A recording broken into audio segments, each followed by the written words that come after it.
Bon, bonjour à toutes et à tous. Donc, vous nous retrouvez.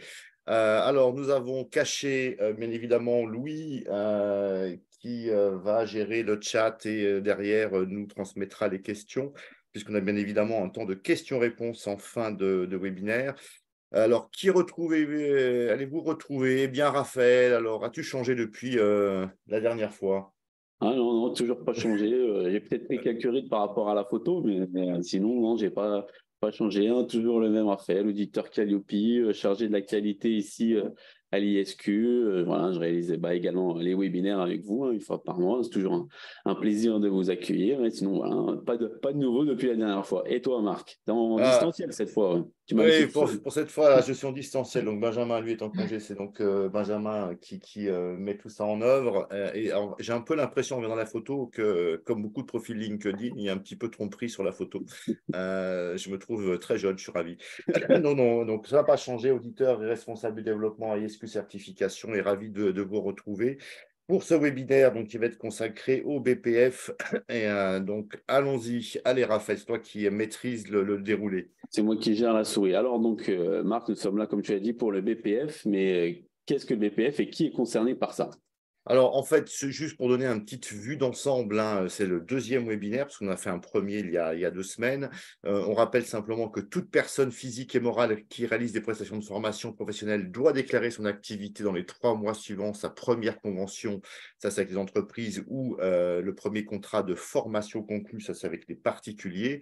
Et dès lors que vous obtenez votre fameux NDA, numéro de déclaration d'activité, eh bien, vous êtes tenu de déclarer votre BPF. Donc, cette année, c'est avant le 31 mai, bien évidemment, en sachant qu'aujourd'hui, tout se fait en ligne avec sur mon activité formation.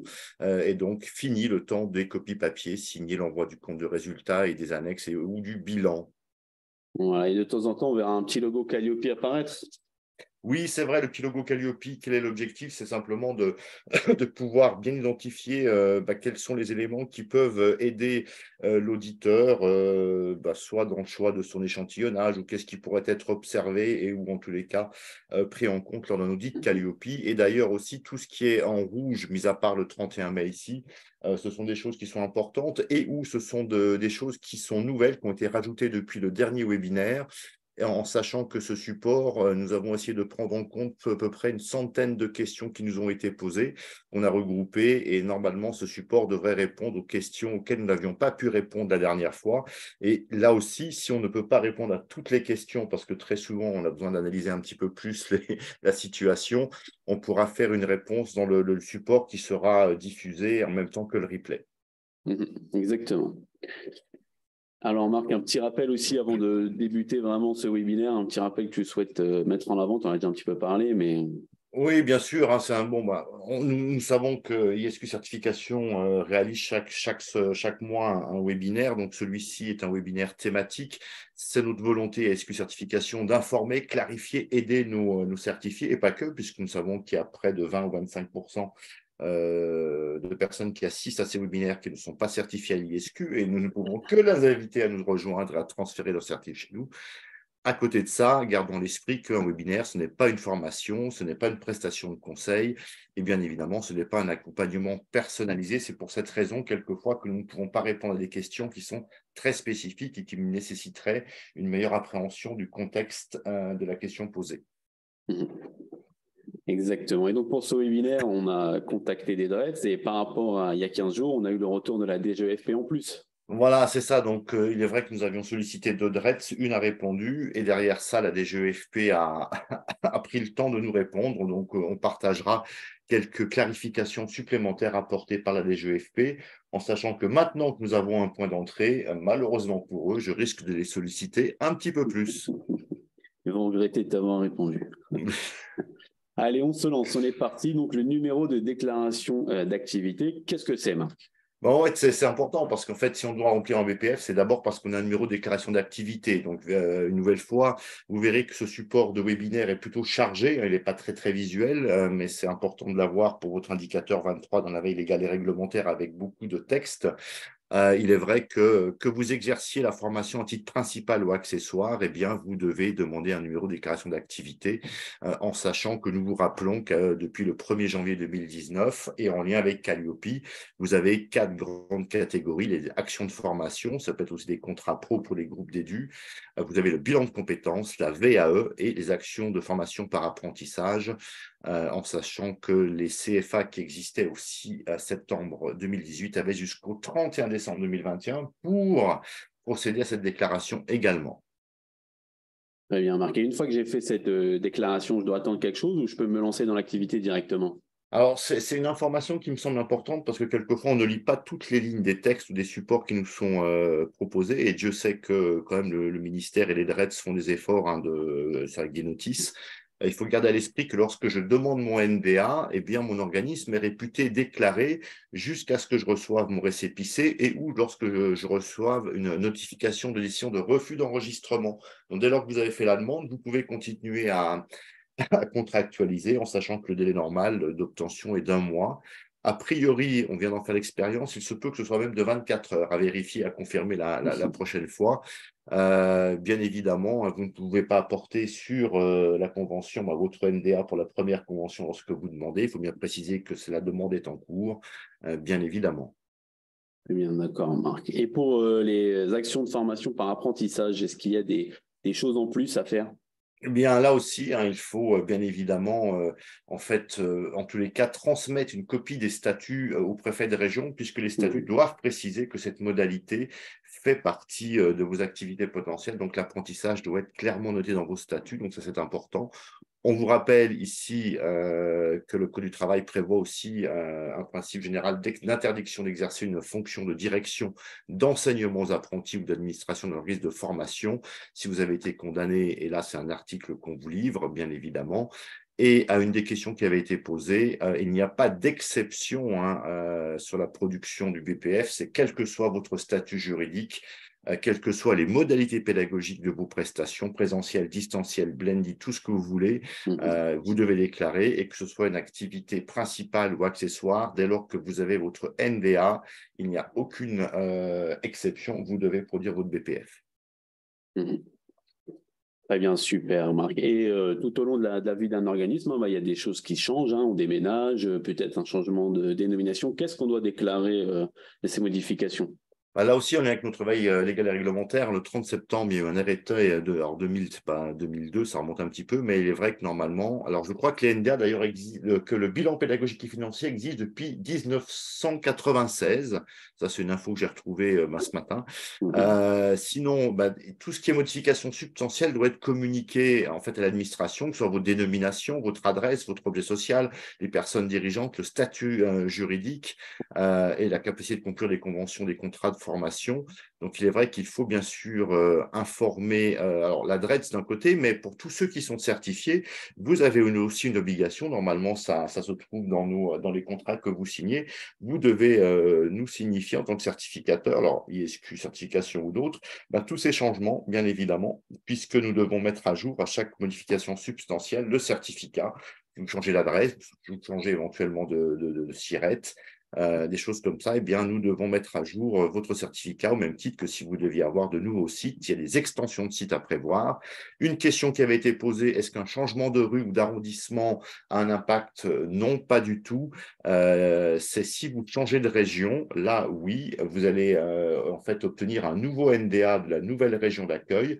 Ceci ne nécessitera pas de mettre en œuvre un nouvel audit, mais par contre, il faut bien penser à prévenir votre certificateur pour que le certificat soit à jour de votre nouveau NDA et SIRET accessoirement. Très bien, Marc, merci beaucoup. Et donc, est-ce qu'il y a des motifs qui pourront amener à la perte d'un NDA? Alors ça, c'est en fait le sujet majeur, bien Oui. évidemment, et on va en reparler un petit peu après. C'est ce qui s'est passé en octobre dernier, c'est ce qu'on appelle les campagnes de caducité.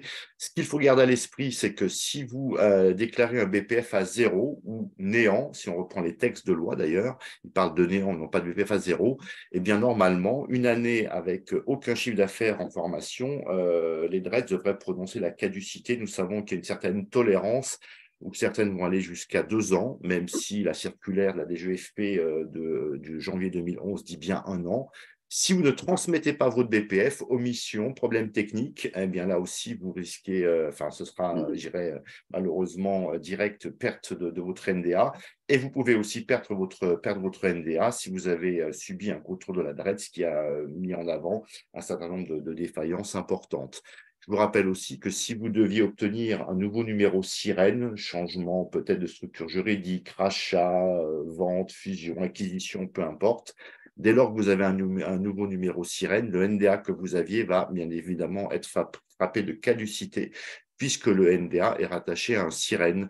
Et très souvent, lorsque vous changez de sirène, eh bien, vous êtes obligé de redémarrer une démarche pour obtenir le NDA d'une part et obtenir votre certification Calliope dans le cadre d'un nouvel audit initial. Ouais, c'est lié. Très bien, Marc. Donc, on va passer aux questions que tu as posées à l'adresse. Donc, je vais te poser les questions que tu as posées et tu vas nous dire ce qu'ils t'ont répondu. Et oui. Donc, pour commencer, on leur a demandé est-ce qu'un OF peut continuer à déployer les actions initiées avant la notification de la caducité? Oui, dès lors qu'en fait l'organisme a reçu un accord de prise en charge, eh bien, même s'il y a caducité prononcée, les actions peuvent aller à leur terme. Eh bien, une autre question qui peut se poser, quid des financements publics des actions qui ont été mises en œuvre avant la caducité du NDA s'il n'est pas activé? Eh bien, là aussi, en cliquant, tout le monde pourra voir, les financements sont acquis en fait pour les actions engagées et non terminées, mais on parle bien des actions qui ont été engagées. Engagées, c'est donc ça c'est-à-dire qui ont débuté avant la perte du NDA. Très bien. Et qu'en est-il des financements publics, donc ou des actions validées par des prises en charge mais non mises en œuvre et la caducité du NDA est donc prononcée et qu'il n'est pas réactivé? Peut-on les mettre en œuvre?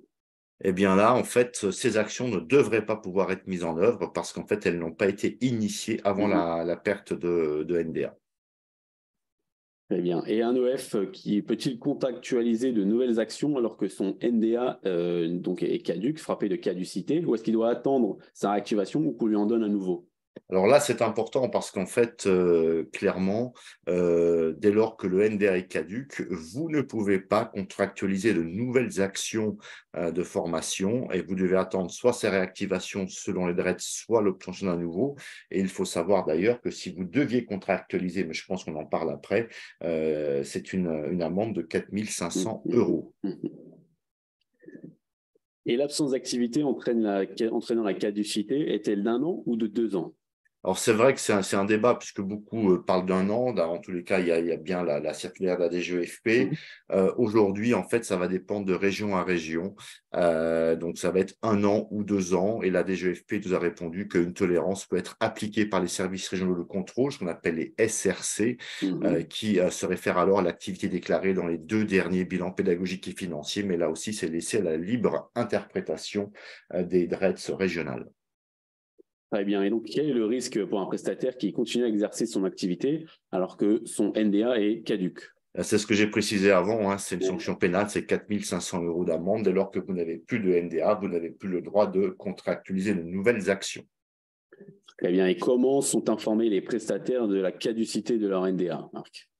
Eh bien, en fait, ce qu'il faut savoir, c'est que lorsqu'il y a la télétransmission des BPF, les DRETS ou les SRC vont informer les prestataires de l'ouverture en fait de la saisie et ils vont faire ça avec l'adresse mail qui apparaît sur mon activité formation. Donc, en fait, là, ce qui est vraiment important, c'est qu'il faut s'assurer que sur mon activité formation, l'adresse de communication qui a été répertoriée est toujours active, en sachant qu'on va le voir juste après, la DGEFP a précisé en fait qu'il n'y a pas de communication faite aux organismes sur la caducité. Et on verra pourquoi après. Eh bien, ça arrive. Voilà. Que t'ont dit la DGEFP, Marc? Alors, en fait, la DGEFP, c'est là aussi, c'est nouveau. Depuis le dernier webinaire, elle nous a précisé que la caducité n'a pas de caractère de sanction dès lors qu'elle n'est que la conséquence de ce que l'organisme ne satisfait plus aux conditions d'enregistrement de déclaration d'activité. Donc, en fait, ils ne sont pas tenus de vous informer. Donc, c'est pour ça que lorsqu'il y a les campagnes de caducité au mois d'octobre, dès lors que le NDA est frappé de caducité, ben, vous ne recevrez aucune notification. Donc, c'est ça qui est important. Très bien. Et donc, un organisme que tu as précisé, la DGFP, par rapport à un organisme qui continue à exercer une activité sans NDA? Eh ben, ils ont bien confirmé que ce qui est prévu par les textes, normalement, est applicable en cas de contrôle et que c'est bien 4 500 € d'amende, hein. Donc, je vous rappelle que les PV pour mauvais stationnement, c'est entre 35 et 50 € à Paris pour les Parisiens. Et Et pour la les autres. formation, toutes les sanctions relèvent du pénal et sont toutes en fait alignées sur 4 500 € pour les infractions. D'accord, très bien. Autre question, y a-t-il des personnes qui ne sont pas concernées par un NDA? Oui, alors là aussi, la DGFP a pris le temps de répondre. Ne sont pas soumis à la déclaration d'activité ce qu'on appelle les formateurs occasionnels au sens de l'URSSAF. Donc, on vous a Mhm. mis un lien sur l'URSSAF qui vous explique qu'est-ce qu'un formateur occasionnel. Et la DGFP a précisé que est considéré comme formateur occasionnel, et ça c'est important pour nos certifiés, un formateur qui dispense des cours dans un établissement d'enseignement ou dans un organisme de formation et dont l'activité n'excède pas 30 jours civils par an et par organisme. C'est-à-dire que je peux très bien travailler pour 5 organismes et faire 30 jours civils dans chacun des Oui. 5 organismes. Donc, ce que c'est vrai qu'il y avait une incertitude peut-être dans les textes qui disaient est-ce que c'est 30 jours civils pour l'année ou est-ce que c'est 30 jours par organisme? Donc là, la précision a été apportée, c'est bien 30 jours par année et par Par organisme. organisme. Ouais, tout à fait. En sachant que le formateur occasionnel est considéré comme un salarié de l'organisme. Ça, c'est important au niveau du BPF dans le cadre F ou E, on verra, E, je Et pense, où on va pour la le déclarer. sous-traitance. Mhm. Ouais. Très bien. Alors, d'autres questions qu'on peut se poser.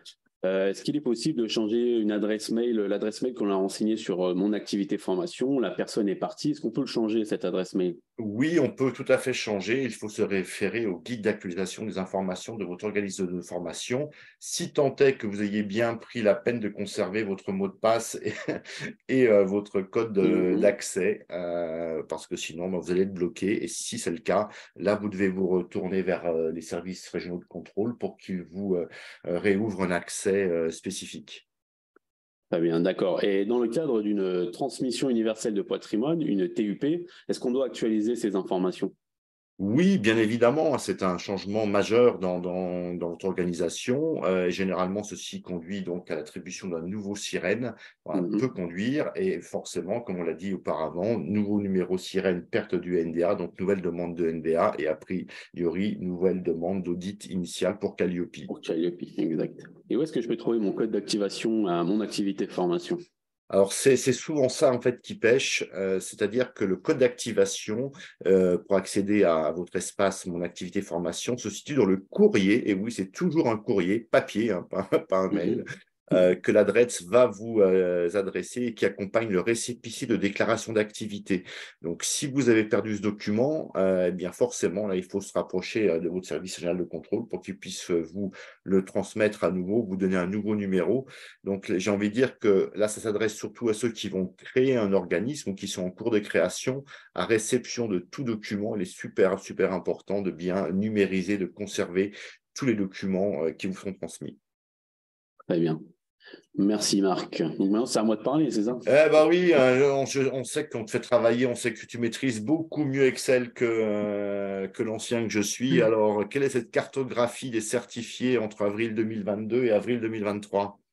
Alors voilà, donc comme vous le savez, pour les plus habitués d'entre vous, ça fait à peu près un an qu'on vous propose à chaque fois une petite cartographie des certifiés Calliope dans toute la France. Donc on a voulu faire un petit comparatif sur les 12 derniers mois, les 12 mois écoulés. Donc on peut voir qu'entre avril 2022 et avril 2023, on a eu 7000 NDA en plus sur la liste des organismes de formation de la DGEFP. Et on constate une augmentation du nombre, du pourcentage de certifiés. On a eu 10 000 certifiés Calliope en plus, mais en termes de pourcentage, ça représente une augmentation de 7% du panorama des organismes de formation en France qui sont désormais certifiés Calliope. Enfin, on peut voir également que par région, la croissance est proportionnelle, hein, entre avril 2022 et avril 2023. On a toujours la région parisienne qui domine le nombre de NDA, de certificats Calliope, pardon. Ensuite, on a voilà, la région Aura également, hein, qui est le numéro 2. Mais après, voilà, chaque région continue de croître à peu près proportionnellement. Et on a également la typologie de certifiés Calliope. Comme vous savez, pour être pour une catégorie, deux catégories, trois catégories. Et bien pareil, hein, le nombre de certificats continue de grandir hein, proportionnellement entre chaque catégorie. Il n'y a pas eu de catégorie qui s'est démarquée, hein, malgré des demandes d'extension que l'on a eues ici à l'IFQ, hein, le nombre de certifiés par catégorie, c'est à peu près le même. Et alors, pourquoi est-ce qu'on insiste avant de parler du BPF sur ce fameux NDA? C'est pour rappeler qu'est-ce qui s'est passé, Raphaël, à l'automne 2022 avec la campagne de caducité. Voilà, bah, comme tu l'as dit, la campagne de caducité, hein, je me rappelle très bien, à ce moment-là, on avait un webinaire de prévu, donc tu m'avais demandé si je pouvais regarder les chiffres. Et à ce moment-là, j'avais vu que voilà, en une dizaine de jours, grosso modo, il y avait à peu près 10 000 NDA qui avaient disparu de la liste. Et pour le nombre de certifiés Calliope, bah, ça faisait 676 certifiés qui, du jour au lendemain, avaient disparu de la liste des organismes de formation et qui, du coup, ne pouvaient plus faire financer leur formation. Donc voilà, hein, très important de bien déclarer votre BPF si vous ne voulez pas vous retrouver dans cette situation. Alors, je profite de ce moment pour préciser un point de contrôle tout simple que chaque organisme peut faire, bien évidemment. C'est que vous pouvez, pour savoir si votre NDA est caduc, à défaut d'aller sur mon activité formation, vous pouvez aussi télécharger la fameuse liste des OF hein, sur le site data.gouv et vous faites une recherche sur le fichier Excel que vous pouvez récupérer. Un petit contrôle F avec votre numéro de NDA. Eh bien, si vous le retrouvez, tout va bien. Si vous ne le retrouvez pas, là, vous pouvez commencer à vous inquiéter. C'est ça, exactement. Et il maîtrise CTRL F sur Excel, Marc. Donc ça va, c'est bon. Ça, même moi, je maîtrise, c'est pour Ça dire. va, c'est bon. Alors, Donc, avant de passer à la partie 2, oui. j'insiste sur quelque chose que j'ai mis en rouge volontairement. Vous avez quand même une notice explicative, hein, je l'ai dit tout à l'heure et j'insiste hein, quand même que le gouvernement fait des efforts de communication et de pédagogie. Vous avez une notice explicative sur comment remplir son BPF qui fait 3 ou 4 pages et qui précise pour chaque ligne, chaque carré, chaque pavé, en fait, quelles sont les informations. Alors, c'est peut-être pas exhaustif, ça va peut-être pas prendre en compte tous les cas particuliers des 44 000 certifiés ou des 110 000 ou 120 000 NDA, mais quand même, c'est un document qui est particulièrement bien fait et qui doit être votre document d'aide pour compléter votre BPF. D'accord, très bien. Merci, Marc. C'est important de préciser là-dessus. Et donc, on va commencer. Alors, pourquoi un BPF, Marc? Ben, un BPF, pourquoi? C'est avant tout en fait un outil de contrôle administratif et financier de l'activité des dispensateurs de formation que nous sommes. Et ça permet donc au DRETS de récupérer un certain nombre d'informations. Et bien évidemment, pour la DARES, ça lui permet de faire des analyses du marché français de la formation. Ça va de soi. Côté Calliope, hein, je vous rappelle aussi que nous, en tant que certificateurs, nous remontons à la DGEFP tous les jours le NDA, le SIREN, les catégories certifiées, le date de début et de fin de certification, même si ces 2 derniers éléments n'apparaissent pas ou plus sur la liste des OF certifiés. Et en fait, eh bien, toutes les informations que vous allez pouvoir renseigner, au moins sur le cadre A, à minimum, voire le cadre B, vont venir compléter en fait la liste. Et j'ai rajouté aussi quelque chose. Certains nous ont demandé, mais pourquoi est-ce que sur la liste publique des OF, je ne peux pas trouver mon adresse? Eh bien, c'est parce qu'en fait, vous l'avez décidé sur mon activité formation. Au moment où on vous demande, est-ce que vous acceptez que cette adresse, et je vous ai fait une petite copie d'écran, figure sur la liste publique des OF, data.gouv, ben, si vous avez coché non, ben forcément, la liste publique des OF ne prendra pas en compte votre adresse physique. Si vous voulez que ça change, il vous suffit simplement d'aller changer la coche et vous devriez avoir la mise à jour immédiate. Eh bien, mettre à jour les données. Deuxième point, quand et quoi transmettre surtout sur ce BPF? Alors, en fait, c'est surtout justement qu'est-ce qu'on va devoir déclarer. Les organismes de formation doivent établir un BPF sur la base de leur activité en matière de formation au titre du dernier exercice comptable clos. Donc, ce qui est important, c'est votre exercice comptable clos. Donc là, je vous rapprochez-vous, mais je pense que c'est la période de votre expert comptable, voire de votre commissaire aux comptes. Donc, on vous a mis un document, mais qu'on peut trouver sur l'adresse de Nouvelle-Aquitaine, je crois, qui est aussi un site plutôt bien fourni. Si votre exercice va du 1er janvier au 31 décembre, eh bien, en ce moment, vous allez déclarer les chiffres arrêtés au 31 décembre 2022. Si d'aventure, vous aviez ce qu'on appelle un exercice comptable décalé qui aurait pu aller du 1er septembre 21 au 31 août 2022, eh bien, le dernier exercice clos à aujourd'hui, c'est bien celui du 31 août 2022. Donc, ce n'est pas la peine de déclarer ce qui s'est passé entre le 1er septembre et aujourd'hui. Donc, c'est ça qui est important, en sachant que vous devez préciser, c'est le cadre B de mémoire du BPF, quelle est la date, quelles sont les deux dates, début et fin de votre exercice comptable. J'en profite pour rappeler que c'est le chiffre d'affaires déclaré au BPF qui va être pris en compte pour le calcul de la durée de l'audit initial et de surveillance. On vous a remis ici les 3 catégories que vous retrouvez dans les textes pour Calliope.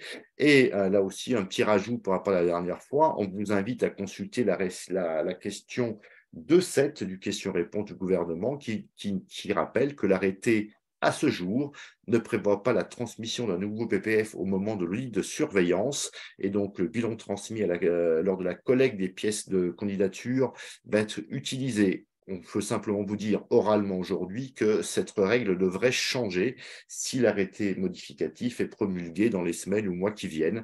Mais à ce jour, une évolution à la hausse ou à la baisse de votre chiffre d'affaires n'aura pas d'impact sur la durée de l'audit de surveillance qui vous a été communiqué à titre indicatif lors de votre contractualisation pour l'audit initial. Très bien, merci Marc pour ces précisions.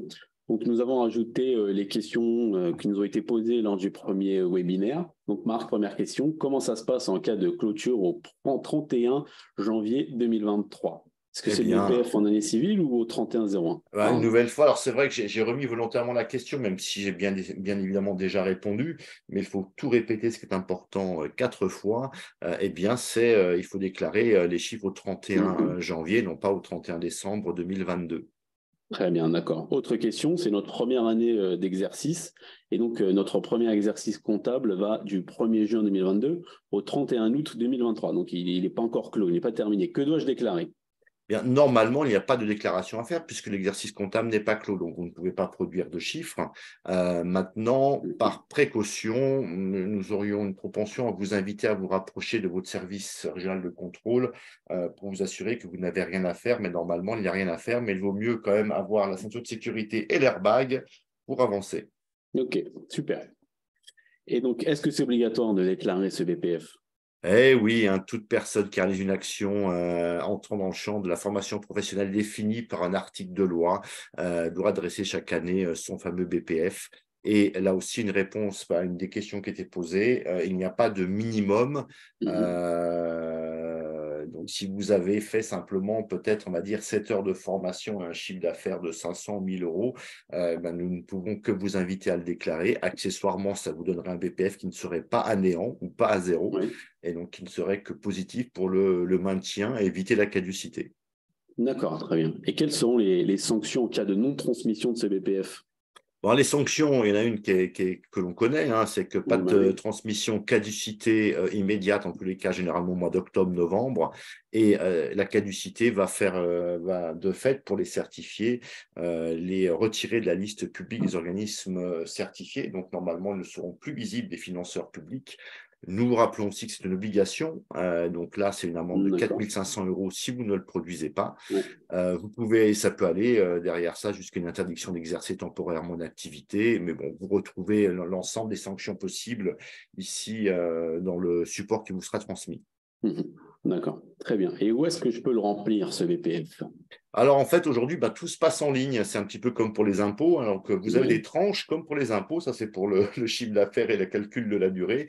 Et vous allez faire une déclaration en ligne, donc sur mon activité formation. Et bien évidemment, soit vous avez un numéro de compte et puis là, il faut simplement aller dessus et vous allez pouvoir saisir tout ce qui vous est demandé. Si vous n'avez pas de compte, eh bien, il faut bien évidemment le créer dans les plus brefs délais, puisqu'en fait, on approche quand même de la fin mai. D'accord, ok. Et alors, c'est parti, on se lance, on va se le remplir, ce BPF, dans le cadre A. Qu'est-ce qu'on met dans le cadre A, Marc ? Alors, c'est vrai qu'on va saucissonner un petit peu tout ce BPF. Le cadre A, en fait, c'est quelque part la carte d'identité de votre organisme avec le fameux NDA, votre numéro SIRET. On a pris la peine de vous rappeler la différence entre sirène et sirette avec un petit illustré en bas. On va vous demander votre code NAF. Et là aussi, on vous demande, acceptez-vous que cette adresse soit rendue publique? Ben, si vous cochez non, eh bien, ça n'apparaîtra pas sur la liste publique des OF. Pour ce qui est de Calliope, on vous rappelle simplement que le NDA, le sirène, sirène, c'est ce qu'on transmet à la DGFP, et votre NDA et sirette, c'est ce qui apparaît sur votre certificat de certifié Calliope. Très bien. On le retrouve également dans le récépissé de déclaration d'activité aussi. Oui, bien évidemment. Donc, on vous a remis là un modèle vierge et surtout, c'était bien, tout à l'heure, on a bien dit qu'il n'y avait pas d'exception, quels que soient les statuts. Et voici les statuts qui sont proposés dans le cadre du remplissage du BPF, D'accord. à titre d'info. Donc voilà, c'est le cadre B, c'est là qu'on rebondit par rapport à ce que tu nous as montré tout à l'heure, c'est ça? C'est ça, exactement. Le cadre B, eh bien, vous avez un cadre spécifique qui vous demande bien quelles sont les dates, donc exercice comptable dû au temps. Donc, c'est donc à vous rapprocher de votre expert comptable. D'accord. Alors, le cadre C, le bilan financier origine des produits. Qu'est-ce qu'on doit remplir là-dedans? En fait, là, on va être sur les produits. Donc, c'est tout ce qui est normalement en plus. Donc, c'est tout ce qui va rentrer, on va dire, votre chiffre d'affaires. Donc, vous avez un certain nombre de lignes. On va essayer d'identifier, bien, en fait, d'où proviennent, quelles sont les sources de chiffre d'affaires. Est-ce que ce sont des entreprises? Est-ce que c'est des contrats d'apprentissage, des contrats pro, etc. Donc là, vous avez toutes les lignes. Et une nouvelle fois, la notice explicative vous donne bien des exemples pour tout. Pourquoi est-ce qu'on met ça? C'est surtout le mettre dans la perspective de Calliope. Pourquoi ou comment est-ce qu'un auditeur va pouvoir s'en servir? Eh ben, très clairement, dès lors que vous avez mis des chiffres sur les contrats pro, forcément, ça va vous ouvrir les indicateurs audités, le 13 et le 28. Par exemple, en sachant que si on va sur l'apprentissage, généralement, on va faire des diplômes ou des titres RNCP, forcément, ça va vous ouvrir les indicateurs 3, 7 et 16. Et ça permet surtout aussi à l'auditeur de comprendre un petit peu quel est le poids relatif de chacun ou de chacune de ces sources de financement. Et ça devrait l'aider à construire son échantillon, bien évidemment. Nous vous rappelle que si d'aventure vous deviez faire moins de 1% de votre chiffre d'affaires, donc ce serait une activité en fait secondaire, la formation, on ne met pas 0, on met 1%. D'accord. Pour la dernière ligne ici. Oui, ici tout à fait. Très bien. Alors, quelques précisions qu'on doit apporter, parce que ce cadre aussi a donné lieu à beaucoup de questions la dernière fois. Donc, pareil, comme tout à l'heure, je vais te les énoncer. Alors, le BPF doit-il inclure toutes les formations, quelle que soit la nature du financement ou pas? Oui, le cadre C recense les montants des produits en fonction des financeurs et des dispositifs de formation. Ça peut bien évidemment comprendre également les financements de particuliers qui seraient couverts par un contrat de formation dès lors que cela relève de la formation professionnelle. D'accord, très bien. Donc, les financements OPCO, je les note où? Normalement, ça va en fonction de la nature de l'action, ça va se répartir sur les lignes A à H. D'accord. Et les financements particuliers? Là, la ligne 9, y compris les contributions. Alors là, ce qui est important, c'est y compris les contributions des stagiaires à une formation partiellement financée sur des fonds publics ou par des employeurs. Typiquement, je vais formation transition pro cofinancée. Ligne 2, pour la partie transition pro, quelle est la partie financée? On va dire 75%. Et sur la ligne 9, si le particulier abonde à hauteur de 25%, il mettra le montant des 25% sur la ligne 9. Génial, ok. Et la ligne 10, qu'est-ce qu'on y met? Sous-traitance et co-traitance. Génial. Et la 11? Ah oui, hein, c'est pas le loto ni le tiercé, mais bon. Ah non. Alors, ligne 11, ce sont les formations facturées des entreprises étrangères. Ce sont des produits rattachés à des prestations comme des frais de restauration, d'hébergement et autres, si tant est que ceux-ci soient refacturés aux clients. Bien évidemment, ça peut être des outils pédagogiques. Et généralement, en fait, ceci apparaît sur des lignes distinctes sur vos lignes de facture. C'est-à-dire que si vous avez un prix global, ça va être compliqué. Par contre, si vous facturez 1 000 euros de formation, 100 euros de frais de repas et d'hébergement et 50 euros de frais pédagogiques, eh bien, c'est grâce à cette comptabilité analytique, normalement, que vous allez pouvoir obtenir avec votre expert comptable, que vous allez pouvoir remplir correctement ces lignes. Ok, génial. Et le CA qui est indiqué au BPF est-il nécessairement lié à l'établissement d'une convention? Alors, c'est une question qui nous a été posée, donc là, j'ai voulu vraiment réinsister, hein. Je dis non, dans le sens où les financements de particuliers qui se font dans le cadre de la conclusion d'un contrat de formation vont se retrouver aussi au BPF. Donc, ce n'est pas qu'une question de convention de formation. Et donc, allez, on va dire, pour résumer un petit peu, ce cadre C, c'est quoi l'important qu'il faut comprendre? Bah, en fait, ici, j'ai envie de dire, il faut se référer à la balance comptable des produits de l'exercice clos. Donc, c'est vrai que ce sont des comptes de classe 7. Donc, pour ceux qui seraient perdus, l'expert comptable pourra vous donner les éléments. Ce sont les sommes facturées au titre de l'application des clous de dédit ne sont pas intégrées au BPF. Donc, c'est vrai que quelqu'un qui s'inscrit et qui annule et que vous facturez quelque chose, eh bien là, en fait, vous n'avez pas à l'intégrer. Et il faut bien sûr prendre en compte ça au prorata de leur exécution, et surtout, on ne prend pas en compte les acomptes. On a un exemple très concret. Vous avez clos votre exercice au 31 décembre, vous avez signé une convention le 1er décembre et l'entreprise, à la conclusion de la convention, vous a versé un acompte de 50%. C'est très bien pour votre trésorerie. Pour autant, si la formation ne commence qu'en janvier, vous ne pouvez pas déclarer cette prestation dans votre BPF pour l'exercice clos au 31/12/2022. Vous le déclarez en fait pour le prochain BPF. Et deux questions à se poser pour essayer de vous aider, toutes simples. Qui me paye et quel dispositif a utilisé le bénéficiaire pour venir en formation chez moi? Très bien. OK. Alors, et ensuite, donc, cadre D, après le C, le D, le bilan financier hors taxe. 3 petites cases à remplir. Qu'est-ce qu'on met là-dedans? Alors, on l'a un petit peu coloré en rouge, puisque Oui. en fait, on parle bien des charges de l'organisme. Et ce qui est important, on va voir total des charges de l'organisme liées à l'activité. Il y a dons et dons. Alors, il m'a semblé, dans les questions qui étaient posées, que beaucoup pensaient qu'en fait, entre dons salaire des formateurs et dons achat de prestations, ça devait être égal à la première ligne. En fait, non. On est bien sûr dons. Vous avez des charges d'exploitation, il y a peut-être de la location de locaux, tout ce que vous voulez. Et à côté de ça, il y a aussi dons salaire formateur et dons achat de prestations. Donc, la somme des lignes 2 et 3, ce n'est pas égal à la première ligne. Donc, c'est ce qu'il faut garder en fait de ce slide. On veut avoir combien vous coûte l'exploitation de votre organisme, et l'administration souhaite aussi appréhender un petit peu le pourcentage et la valeur des charges salariales et des charges de prestations extérieures. D'accord. OK. Pour l'auditeur Calliope, comment ça peut l'aider, ce cadre D? Ben, en fait, si vous avez déclaré des salaires formateurs, forcément, ben, on va aller creuser un petit peu les indicateurs 18, 21 et 22, surtout, puisque je vous rappelle que le 22 fait référence au plan de développement des compétences des salariés. Donc, c'est vrai que si vous avez du chiffre sur ces lignes-là, on aurait du mal à croire que vous puissiez dire qu'il n'y a pas de salariés, même si on ne va pas vous demander d'autres justificatifs. Et derrière ça, dès lors que vous avez des honoraires, bon, au-delà des comptes 604 ou 6226, ça c'est pour d'un point de vue comptable, ça va aussi inciter l'auditeur à aller regarder le 18, le 21. 21, c'est comment est-ce que vous faites pour sélectionner vos intervenants extérieurs, vos sous-traitants, et surtout le 27, comment vous faites pour vous assurer qu'ils respectent bien le référentiel national qualité. Donc là aussi, ça donne des pistes sur les indicateurs applicables, le 27 étant, lui, un indicateur spécifique, ce qui n'est pas le cas du 21. Exact. Alors après, le cadre E, on arrive sur le cadre E. Qu'est-ce qu'on met sur ce cadre E? En fait, on nous demande ici quelles sont les personnes qui dispensent des heures de formation.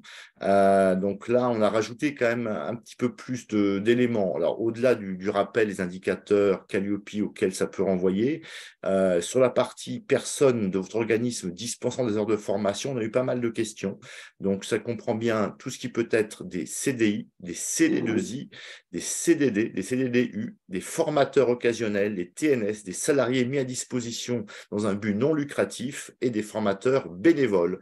Donc, tout ceci va entrer dans la première ligne, et le reste, ce sera la seconde, bien évidemment. Alors, nous n'avons pas le temps sur un webinaire d'aller expliquer le TNS, le salarié mis à disposition et le formateur occasionnel, mais vous avez dans la notice des renvois à un certain nombre de textes qui pourraient vous aider pour être sûr que vous avez bien appréhendé la bonne catégorie. Ah bien, alors ensuite, le cadre F, c'est le profil, les stagiaires et les apprentis, c'est bien ça? Oui, en fait, bah, la question, c'est, vous avez bien sûr, la formation, c'est bien sûr un chiffre d'affaires, ce sont des charges. Donc là, on va dire qu'on est plus sur le compte d'exploitation, voire le bilan. Donc, ce sont des éléments financiers Mhm. comptables. Mais la formation, c'est avant tout, en fait, des bénéficiaires, hein, si je reprends le terme Calliope, des stagiaires, des élèves pour certains groupes d'éducation. Et là, en fait, eh bien, on va identifier eh bien, combien de stagiaires et ou d'apprentis vous avez accueillis sur votre dernier exercice comptable. Et Mhm. derrière ça, on va vous demander aussi le nombre d'heures de formation suivi par les stagiaires. On parle bien de nombre d'heures de formation stagiaire. Et là, ça donne de super indications à votre auditeur, puisque on va retrouver une nouvelle fois les apprentis, les contrats pro, mais c'est aussi surtout par rapport en fait au cadre F3, objectif général, eh bien on va savoir si vous êtes plutôt en train de dispenser des formations qui relèvent de titres leur RNCP, est-ce que c'est des bac+2, des bac+3, des bac+4, des bac+5, ou est-ce qu'il y a d'autres choses, qu'il n'y a pas que ce type de prestations, et c'est en Mhm. fonction de la représentativité de chacune de ces lignes que l'auditeur pourrait arrêter un, deux ou trois dossiers plus particulièrement dans son échantillonnage. Très bien, d'accord, d'accord. Alors, le cadre F1, donc on a les lignes A, B, C, D, E, mais qui se cache derrière ces lignes? Alors déjà, on rappelle, hein, on parle bien d'heures stagiaires et non pas d'heures formateurs hein, dans la colonne de droite, c'est Oui. important. Ligne A, ce sont tout ce qui est salarié, financement entreprise au pro, caisse des dépôts, transition pro, dont les contrats pro. Bien évidemment, la ligne B, apprentis, ce sont des apprentis, on va pas, ça ne se réinvente pas. La ligne C, ce sont les demandeurs d'emploi. La ligne D, ce sont des particuliers. Et derrière ça, tout ce qui est ligne E, agent public, etc. Génial, très bien. Et le F2, pardon, c'est don activité sous-traitée. Tu as mis don en rouge, Marc. Oui, oui, parce que c'est un petit peu comme l'autre cas qu'on avait vu, hein, le don est important, c'est pas, Oui. ça vient pas en plus, c'est-à-dire que ça ne vient pas compléter ce qu'on a vu juste avant, c'est simplement, bah, parmi tout ça, il y a un certain nombre qui font partie de la sous-traitance et on est bien sûr Mhm, du mhm. don, Très avec bien. un exemple qui vous est présenté, qu'on vous laissera le temps de lire à tête reposée, bien évidemment.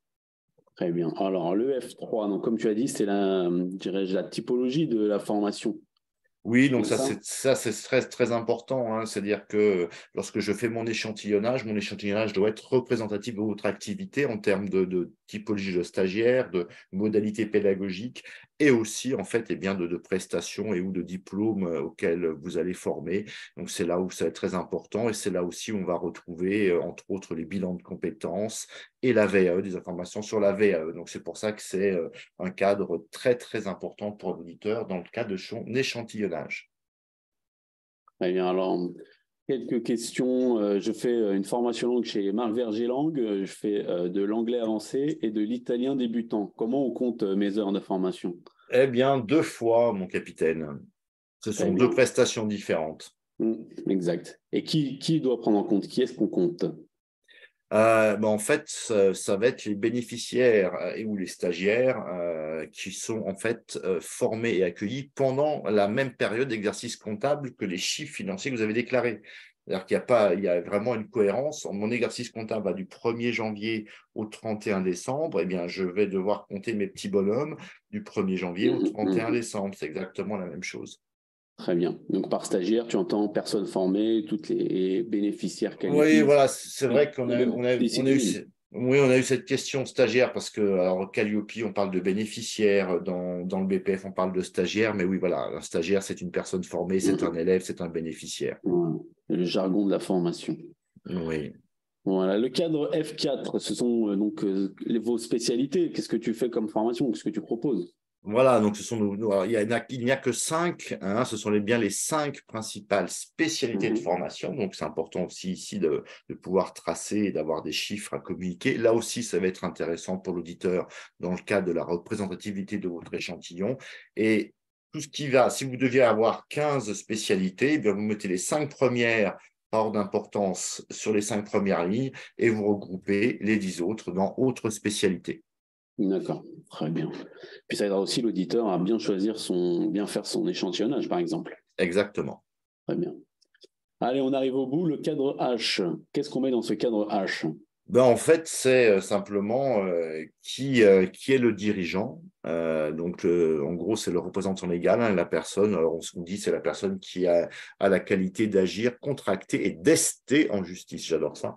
Mais en tous les cas, c'est quel est le dirigeant de la structure, bien évidemment. Et c'est aussi important puisqu'on peut essayer de trouver une cohérence entre ce qui est marqué dans un BPF, votre CABIS, et les informations que vous allez déclarer dans le cadre de votre audit Calliope. Très bien, ok. Est-ce qu'il y a des petites astuces mathématiques pour vérifier qu'on ne s'est pas trompé dans nos chiffres? En fait, il y en a. Et vous allez en retrouver aussi dans le guide du BPF de Centre Info. Vous allez en retrouver aussi sur le guide du BPF du gouvernement qui vient compléter la notice. Mais voilà, en tous les cas ici, les totales F1, F3 et F4, hein, ils doivent représenter le même nombre de bénéficiaires et le même nombre d'heures. Ça, c'est le contrôle à minima, mais en tous les cas, vous avez bien d'autres points de contrôle qui vous sont précisés dans différentes sources que vous retrouverez sur la dernière page de ce webinaire pour téléchargement. Génial, ok. Et pour la sous-traitance, qui est un enjeu assez majeur pour bon nombre d'organismes, elle se retrouve dans pas mal d'endroits, cette sous-traitance dans le BPF. Ben oui, c'est vrai, on vous a listé un petit peu où est-ce qu'on va pouvoir la retrouver. Cadre C, c'est la ligne 10, hein, c'est les contrats conclus avec d'autres organismes de formation. Le cadre D, dernière ligne, dont achat de prestations de formation, honoraires de formation. Ça peut être le cadre E, avec la deuxième ligne, personne extérieure à votre organisme. Ça peut être le cadre F2, dont activité sous-traitée. Et G, un cadre G, c'est stagiaire dont la formation a été confiée à votre organisme. Donc, c'est là où vous êtes venu sous-traitant, voire éventuellement une UFA peut-être d'ailleurs. Mais voilà, donc c'est vrai que la sous-traitance, en fait, on s'aperçoit qu'elle est un petit peu diffuse sur pas mal de cadres de ce fameux BPF. Oui, c'est ça, exactement. Et ensuite, pour terminer, avant vos questions, voilà les ressources dont on s'est appuyé pour ce webinaire et que vous pourrez ensuite consulter vous également. Donc, on a le guide des déclarations du BPF, remplir le BPF, le mode d'emploi du centre info. Et ici, le formulaire SERFA, c'est tout simplement le BPF vierge qu'on vous a déroulé tout au long de ce webinaire. On retrouve également la notice explicative du BPF numéro celui-là et la FAQ de mon activité formation. Et le A minima, Raphaël, c'est bien la notice explicative, puisqu'en fait, chaque ligne est expliquée. Et donc, ça fait 3 pages. Après, Centre Info est très complet et c'est juste plus long à lire. Génial. OK. Merci Marc. Bon, on arrive donc à la partie questions-réponses. Je pense que Louis a dû recevoir quelques questions très intéressantes et il serait intéressant de les poser. Alors, j'ai 20 questions que j'ai Je ne sais pas si on a 20 réponses, mais... Donc, je ne suis pas sûr qu'on aura le temps de tout traiter. J'ai essayé de les prendre un petit peu chronologiquement par rapport à votre présentation, messieurs. Donc, on y va. La première question au sujet de la perte du NDA. Vous avez dit tout à l'heure que a priori, les organismes n'étaient pas prévenus. Donc, comment l'organisme peut-il savoir qu'il a perdu son NDA? Eh bien, comme précisé dans le déroulé du webinaire, il y a 2 moyens de vérifier. C'est de se dire, je ne sais pas moi, une fois par semaine ou une fois par mois, je vais sur mon activité formation et je m'assure qu'il est toujours actif et où je télécharge la liste publique des organismes de formation et je m'assure par un petit contrôle, ça prend même pas 5 minutes, que mon NDA est toujours actif et que j'apparais bien sur cette liste-là. Voilà. Si je peux rajouter un truc pour les certifiés ISQ, nous sommes nous-mêmes informés si les NDA, si vous êtes rejeté par la liste parce que votre NDA n'est plus valide, on en sera nous directement informés, on reviendra vers vous pour vous le dire. Donc c'est aussi un moyen de savoir. Donc si on ne vous appelle pas, c'est que pour l'instant tout va bien. La suite concernant l'obligation du NDA. Est-ce que cela implique qu'un formateur qui n'est pas salarié mais sous-traitant doit avoir absolument un NDA, même si, par exemple, c'est un avocat qui anime quelques jours par an? Je vous renvoie à la définition qu'on a apportée sur les formateurs occasionnels. Donc, normalement, non. Ok, cette question-là a été posée plusieurs fois. J'en avais une, il faut que je la retrouve. Ouais. C'est pour ça qu'on vous a mis le lien URL vers la définition du formateur occasionnel et qu'on vous a bien remis la réponse de la DGEFP, donc c'est quand même c'est le ministère, qui précise bien qu'un formateur occasionnel n'est pas assujetti à l'obtention d'un NDA. Et ok, très bien. On passe du coup au BPF. Question. Bonjour, notre organisme de formation perçoit une subvention annuelle de l'ARS, l'Agence régionale de santé, pour réaliser des formations. Où cette subvention doit-elle être mentionnée dans le BPF? Tu ne gardes ça, je sais que, enfin, je vais pas répondre de tête parce que je dirais une bêtise, mais nous avons la réponse et on la communiquera dans le compte rendu. Mais c'est vrai qu'il y a une place spécifique pour enregistrer ce type d'infos. Donc, ce sera intégré à la diffusion du replay et du support. Bon, j'ajoute quand même, pour que tout le monde le sache, que les questions que je reçois qui concernent le remplissage du BPF sont souvent assez spécifiques à un organisme en particulier et ne vont pas être très généralistes. Donc, potentiellement, on va garder certaines questions et les répondre en direct, si nous le pouvons. Question UFA. Sur quelle ligne inscrire les apprentis des UFA, étant donné que c'est dans le domaine de la sous-traitance? Il y a des lignes spécifiques sur les stagiaires confiés à votre organisme, etc. Donc, je ferai un rappel là aussi sur les lignes en lien avec la notice dans le support qui sera modifié. Est-ce que tu peux revenir sur, sur la déclaration du BPF et notamment les périodes de facturation?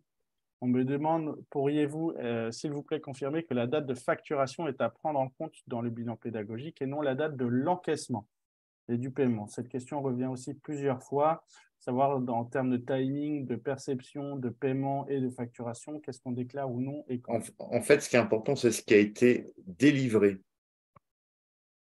Ce n'est pas tant une question de paiement, c'est qu'est-ce qui a été délivré comme prestation.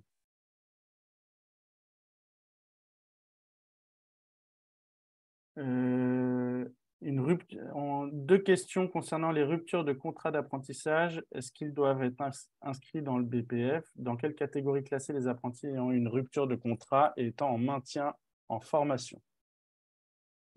Oui, enfin, je pense pas après que les DRETS aillent jusque dans ce détail-là.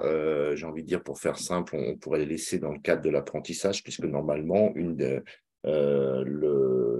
CFA a pour mission de faciliter la recherche d'un nouvel employeur pour qu'il puisse continuer son programme d'apprentissage. Donc, on va pas, je pense pas qu'on aille jusqu'au détail de savoir s'il est sorti une semaine ou 2 semaines.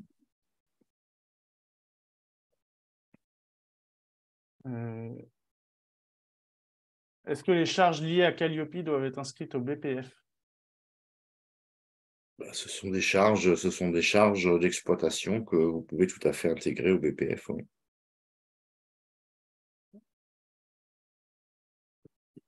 Alors, Madame Vert, juste un sous-traitant sur facturation n'est donc pas obligé d'avoir un NDA. Un auditeur Calliope aurait dit que c'était obligatoire. Voilà. Une nouvelle fois, il faut faire attention. Dans un webinaire, on ne peut pas aller dans le détail. Nous précisons simplement, c'est pour ça qu'on a pris la peine de solliciter la DGEFP, c'est que typiquement, les formateurs occasionnels n'ont pas besoin de NDA. Donc, c'est vrai que, et d'ailleurs, ils vont être considérés comme des salariés. Donc, pour pouvoir répondre précisément à la question, il faudrait qu'on puisse savoir quel est le mode de contractualisation qui est proposé pour savoir si ça relève vraiment de la sous-traitance ou non. Mais sinon un sous-traitant est censé normalement avoir un NDA, oui. Si nous développons un contenu e-learning qui est revendu à un prestataire et que ce prestataire va les revendre à ses propres clients, est-ce que ça doit être déclaré dans le BPF? Tu me gardes celle-ci. Je crois que j'ai une réponse dans un question-réponse pour apporter, mais si c'est le cas, ce sera dans une ligne autre. Mais j'essaierai de trouver la réponse précise et la source. J'ai une question sur laquelle je vais te tendre une perche. De façon plus générale, êtes-vous en contact avec les OPCO?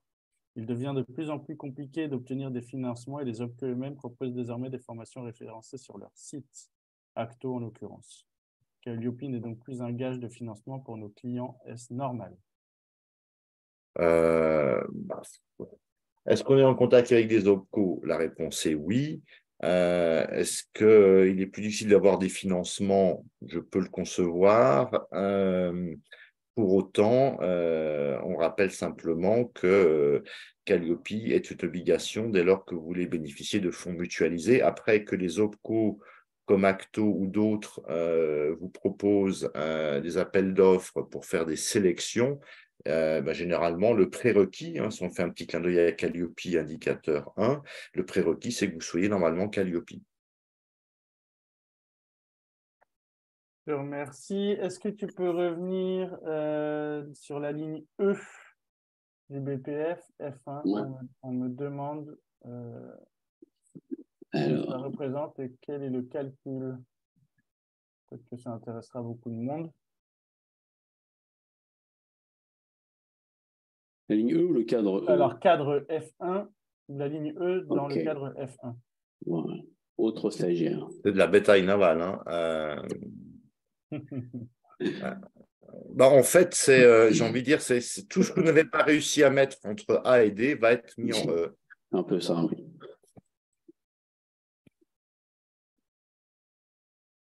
Donc les salariés, je pense que c'est relativement simple. Les apprentis, là aussi, ça va être simple. Les personnes en recherche d'emploi, ça aussi, je pense que c'est simple. Les particuliers à leurs propres frais aussi, c'est simple.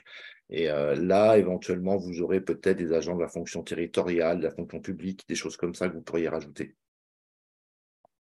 Mais là aussi, il faut revoir, reprenez la notice, tout ceci expliqué en détail. Et je ne la connais pas par cœur. Par contre, elle est toujours avec moi.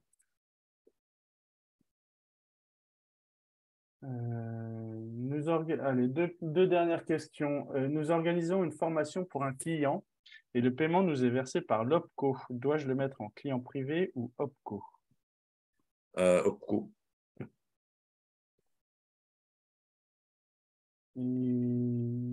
Un apprenti qui aurait eu une période d'accueil mais n'a pas trouvé d'employeur et a donc arrêté sa formation, doit-il être déclaré? Vous êtes censé déclarer toute personne que vous avez accueillie, sauf à ce que ce soit vraiment insignifiant. Donc, resterait peut-être à essayer d'appréhender quelle a été la durée d'accueil de cet apprenti.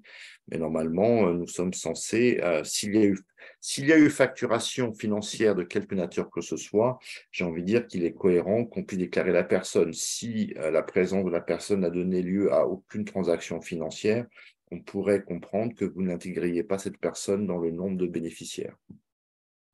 Donc, il y a une cohérence entre les deux.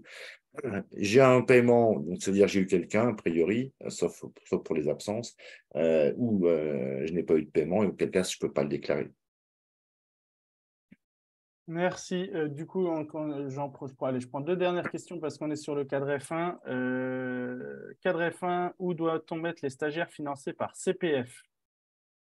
Ils doivent être dans autres stagiaires ou autre part? De mémoire, parce que je n'ai pas mon truc sous les yeux, je dirais autre stagiaire, à confirmer. CPF, FE. Je me le note pour la réponse. Alors, et dernière question, dans le guide du Centre Info, il est indiqué qu'il convient de comptabiliser le volume d'air réel, donc il faut compter les heures des rupturants au réel, on me dit. Point d'interrogation. Je vais laisser, on va s'en tenir à ce qu'a précisé Centre Info. Voilà, donc j'ai d'autres questions qui concernent le CPF, on n'a malheureusement pas le temps de tout répondre. On va faire une extraction de toutes vos questions et puis potentiellement répondre en direct aux questions qui vous paraîtraient nécessaires à répondre. Parfait, écoutez, merci. Et on s'est tenu à l'heure un peu plus que nous étions assignés. On se retrouve en fait dans 1 ou 2 semaines pour ceux qui veulent nous suivre. Et là, on parlera plus particulièrement de l'audit de renouvellement et plus tant forcément de l'audit de surveillance, puisque ça arrive à grands pas. Beaucoup d'audits de renouvellement sont en cours de programmation, donc c'est vrai que ça va être l'actualité qui va nous occuper sur les prochaines semaines et les prochains mois. Et on vous dira d'ici là si nous avons des nouvelles sur le fameux arrêté que tout le monde attend depuis début mars et l'évolution des textes réglementaires en lien avec Calliope. Sachez simplement que ISQ Certification a relancé une nouvelle fois le ministère pour savoir si ça allait arriver ou pas et si oui, quand. Donc, peut-être aurons-nous des nouvelles à vous apporter d'ici 2 semaines. Merci de votre attention. Retrouvez-nous, suivez-nous sur les réseaux sociaux, LinkedIn, et n'hésitez pas à partager les invitations à vos confrères, collègues et connaissances. À très bientôt. Bonne journée, au revoir.